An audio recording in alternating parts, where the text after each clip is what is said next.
Long before we had eyes to see it, God had already provided exactly what we needed. Our world is full of abundance, and our God wants to provide for us. In the beginning, God created the heavens and the earth. Out of the emptiness, God spoke. Light broke through the darkness, and land erupted out of the sea. God filled the skies with creatures, the waters with life, and the land with all good things. The world God made was good, fruitful, and beautiful. This is the story I was taught as a child.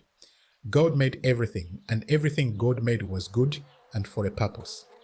But one day, as I was running through my village, playing and laughing, I crossed paths with a bee, and I was stung.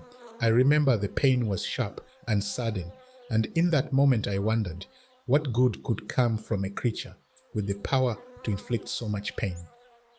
From that moment, I learned to fear bees. I avoided them.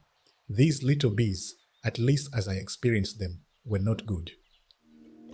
Years later, I felt called to become a pastor. I knew my ministry would be rooted in this truth.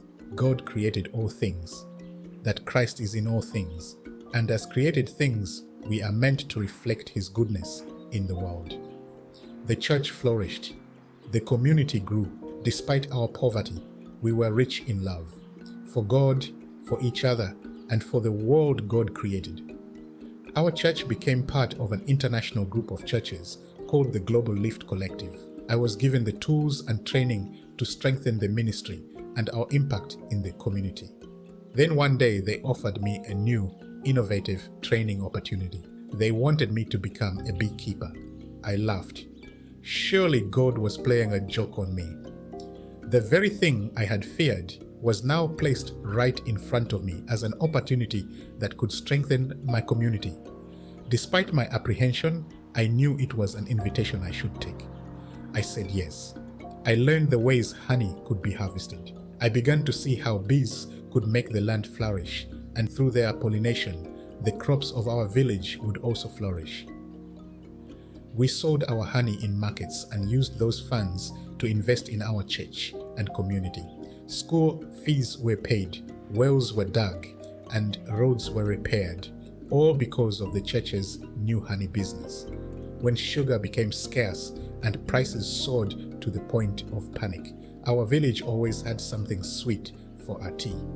The bees had given us more than honey. They had given us abundance. I realized then God had provided exactly what we needed all along. I just needed eyes to see it. We only need a little training and a willing heart to recognize the good gifts God has already given us.